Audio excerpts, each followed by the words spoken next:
우리가 토요일 주일날 말씀을 보지 않았어요. 고린도전서 12장의 내용은요, 성령의 선물인 은사에 대한 이야기가 나오고 있습니다. 바울이 12장에 이런 이야기를 해요. 4절에 보면 은사가 다양하다. 그러니까 고린도 교회 하나님께서 뭐 여러 가지 문제가 있지만 그 중에 은사를 좀 많이 부어 주셨어요.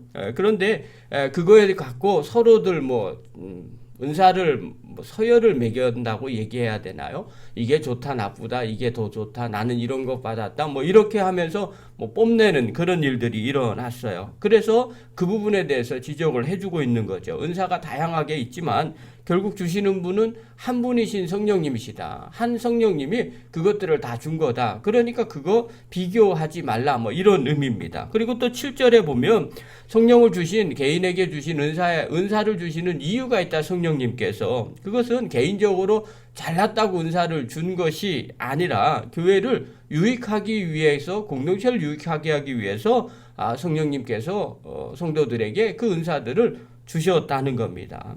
그래서 이걸 가지고 자랑하지 말라고 이야기하고 또 이런 걸 가지고 경쟁하지 말라고 이야기를 하는 겁니다. 그러면서 12장 12절부터는 구체적으로 이 다양한 은사를 비유로 설명을 해요. 하나의 몸과 많은 지체들과 같다, 이렇게 이야기하죠. 그러면서 교회가 바로 이런 거다. 교회 한 사람 한 사람들이 모여있지만 결국은 한 몸을 이룰 때 각 성도들은 지체다, 이렇게 말하는 거예요.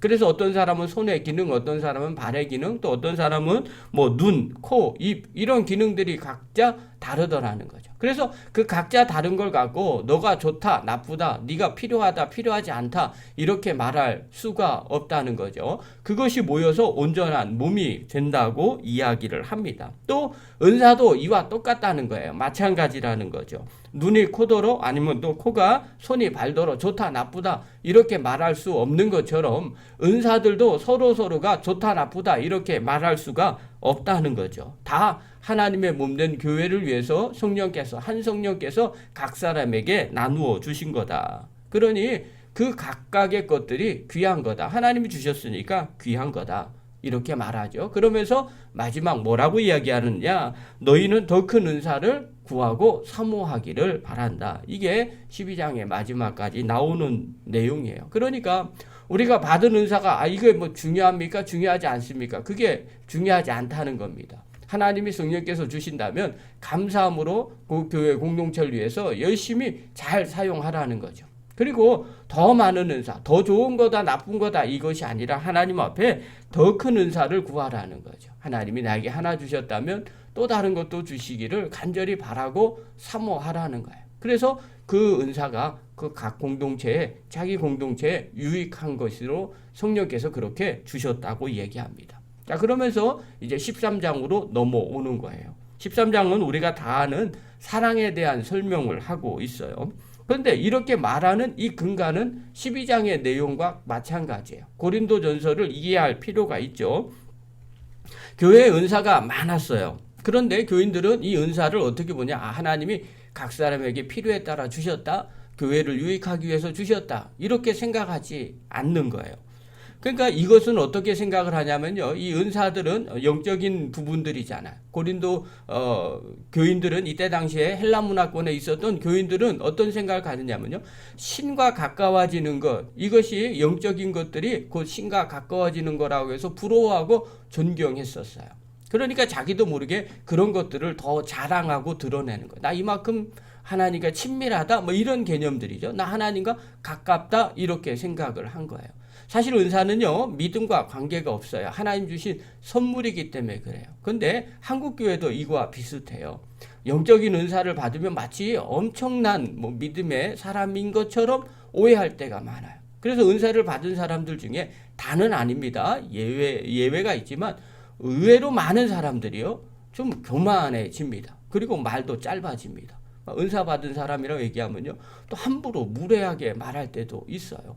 마치 죄송합니다. 이렇게 표현하면 좀 그런데 마치 무당이 점 보러 오면 반말부터 하는 것처럼 그런 것 같은 느낌이 듭니다. 그게 이 한국 교회, 한국 사람들의 그 밑바탕에 깔려 있는 정서들이에요. 그러니까 헬라 문화권에서도 그런 것들이 있었던 거예요.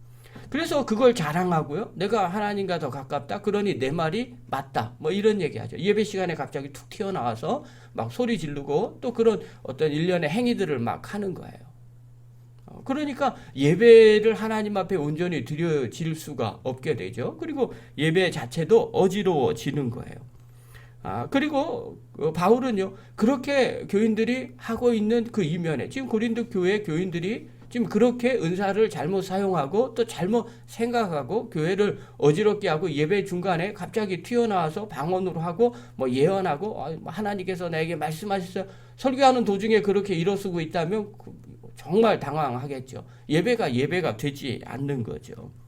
그런데 바울이 왜 그렇게 됐는가라는 그 근본적인 원인을 이야기해요. 그 밑바탕에는 사람들이 정말 사랑이라는 걸 갖고 있지 않구나. 사랑이 없기 때문에 지금 이런 일련의 행위들을 하고 있는 거구나. 그렇게 진단을 합니다. 그리고 사랑에 대한 이야기를 해요. 오늘 1절 한번 봅시다. 1절 읽겠습니다. 시작. 내가 사람의 방언과 천사의 말을 할지라도 사랑이 없으면 소리나는 구리와 울리는 꽹과리가 되고. 자, 지금 고린도 교인들이요, 막 방언을 해요. 서로 뭐 내가 이거 받았다, 너도 받았냐, 나도 받았다, 그러면서 예배 시간에 아니면 그냥 사람 앞에서 막 방언으로 막 뽐을 내는 거예요. 그런데 이렇게 하는 근간은 뭐냐? 사랑이 없어서 자기 잘난 채로 뽐낸다는 겁니다.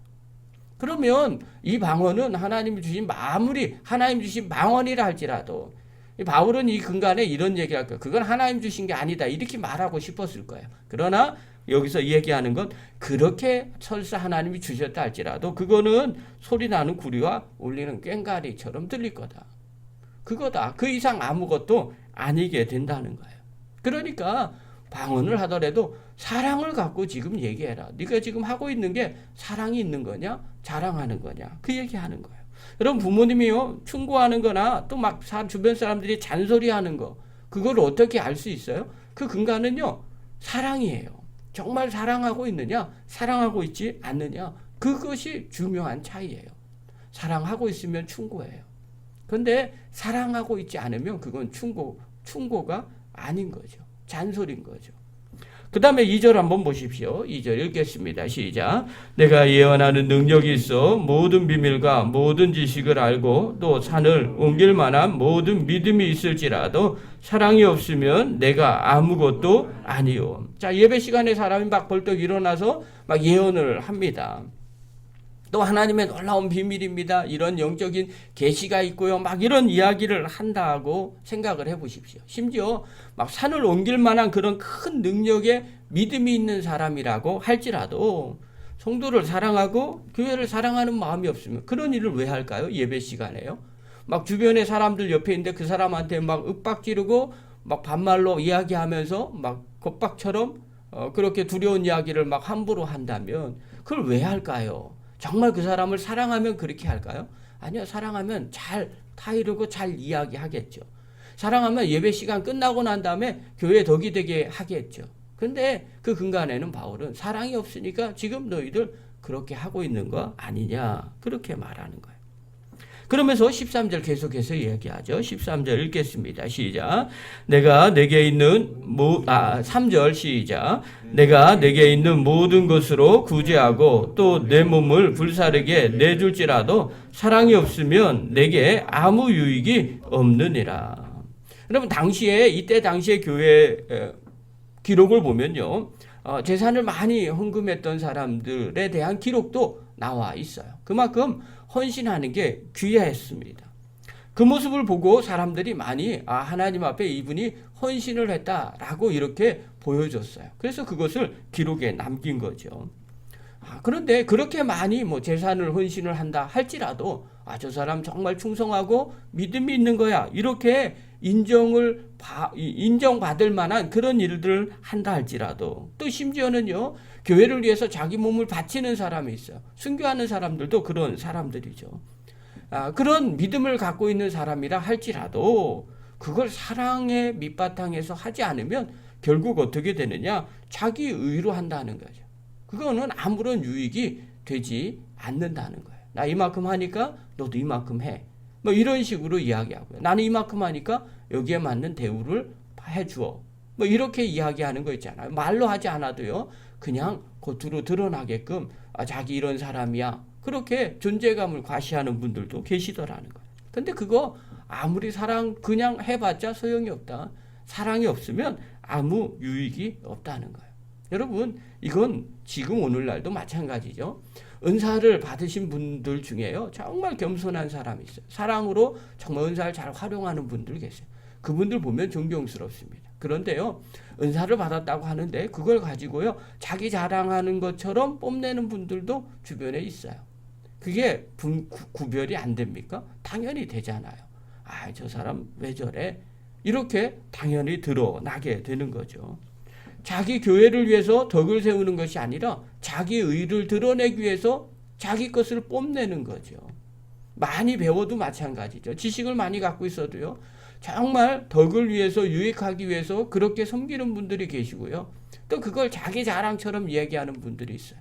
대충 알잖아요. 그냥 느껴지잖아요. 그러면 그 사람에게 이야기를 해도 그것은 결국 뭐예요? 아무것도 아니라는 거예요. 그러니까 지금 바울이 이야기하고 싶은 핵심은 다른 거 아니에요. 고린도 교인들 제발 받은 은사 다 성령께서 주시고 하나님이 주신 거 아니냐.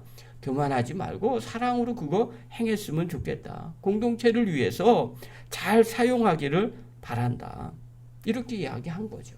자, 그러면서 그러면 사랑이 뭡니까 도대체? 바울이 사랑에 대한 정의를 내려줘요. 4절부터 7절 한번 보십시오. 4절부터 7절입니다. 사랑이란 이런 것이라는 거예요. 그런데 오늘 고린도 교회 교인들의 상황을 보면서 이것을 한번 생각을 해 보십시오. 그러면 사랑이 왜 바울이 사랑을 이렇게 정의했는지를 알 수 있어요. 4절부터 7절입니다. 읽겠습니다. 시작. 사랑은 오래 참고 사랑은 온유하며 시기하지 아니하며 사랑은 자랑하지 아니하며 교만하지 아니하며 무례히 행치 아니하며 자기의 유익을 구하지 아니하며 성내지 아니하며 악한 것을 생각하지 아니하며 불의를 기뻐하지 아니하며 진리와 함께 기뻐하고 모든 것을 참으며 모든 것을 믿으며 모든 것을 바라며 모든 것을 견디느니라. 바울이 왜 이렇게 사랑을 정의했는지 이해가십니까? 지금 고린도 교인들이 이거와 반대되는 행동들을 그대로 하고 있다는 거예요. 내가 성령 받았습니다. 은사 받았습니다. 내가 하나님과 이렇게 친합니다. 그런데 오래 참질 않는 거예요. 급한 거예요. 온유하질 않는 거예요. 시기하고 있는 거예요. 그래서 온유하며 시기하지 아니하며 이렇게 말하는 자랑하고 있는 거예요. 그래서 자랑하지 않으며 이렇게 말하는 거예요. 교만하게 행하고 있는 거예요. 그러니까 바울은 교만하지 아니하며 얘기하는 거예요. 또 은사 받았다고 내가 하나님과 가깝다고 친밀하다고 내가 믿음이 좋다고 하면서 무례히 행하는 거예요. 그러니까 바울은 무례히 행하지 아니하며 이렇게 말하는 거예요. 자기의 유익을 구하는 거예요. 은사를 가지고 또 그 모든 하나님의 선물을 가지고 자기의 유익을 구하는데 사용하고 있는 거예요. 그러니까 사랑은 자기의 유익을 구하지 않는 거라고 말하는 거예요. 성내고 있는 거예요. 은사 받았는데요. 성격이 되게 더러운 거예요. 막 화를 내는 거예요. 그러니까 성내지 아니하며 이렇게 말해요.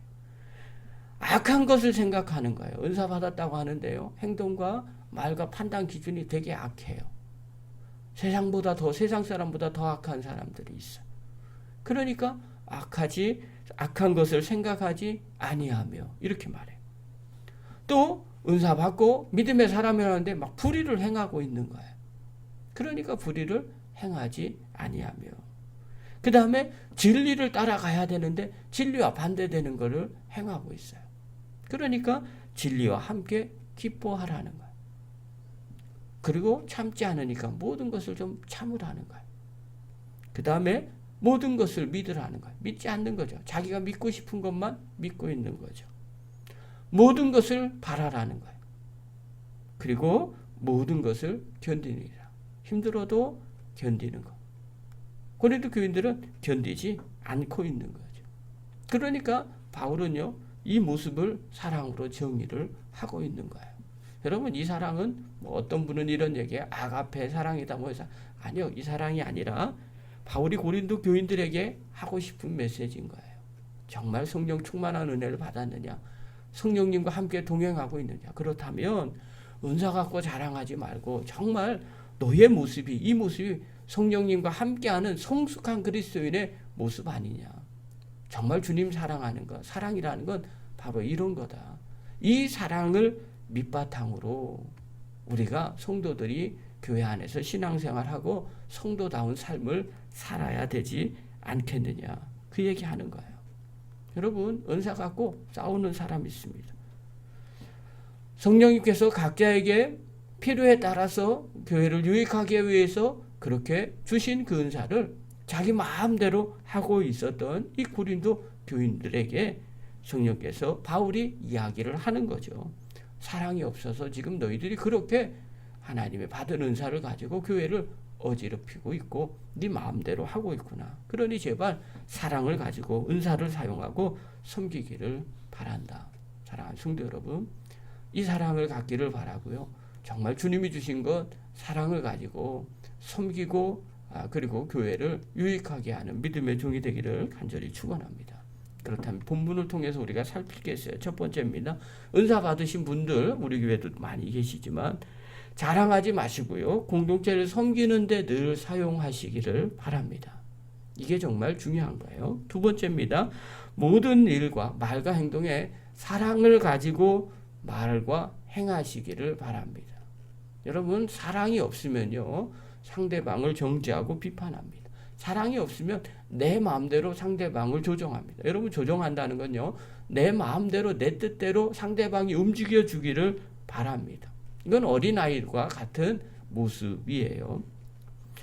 그럴 때 어떤 일이 벌어져요? 공동체가 힘들어지는 거예요. 어려워지는 거예요.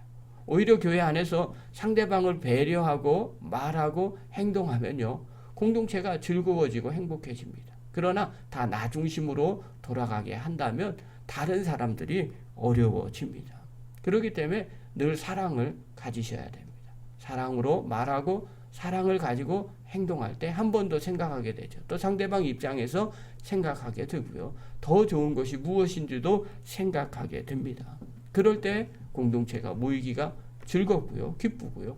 또 사람 만나는 게 행복해지죠. 또 그곳에서 하나님의 뜻을 이룰 수가 있게 됩니다. 그러므로 사랑하는 귀한 성도 여러분, 늘 교회 안에서 자기 자랑하지 마시고요. 상대방을 바라보고 배려하는 그런 믿음의 종이 되기를 간절히 축원합니다. 기도하겠습니다.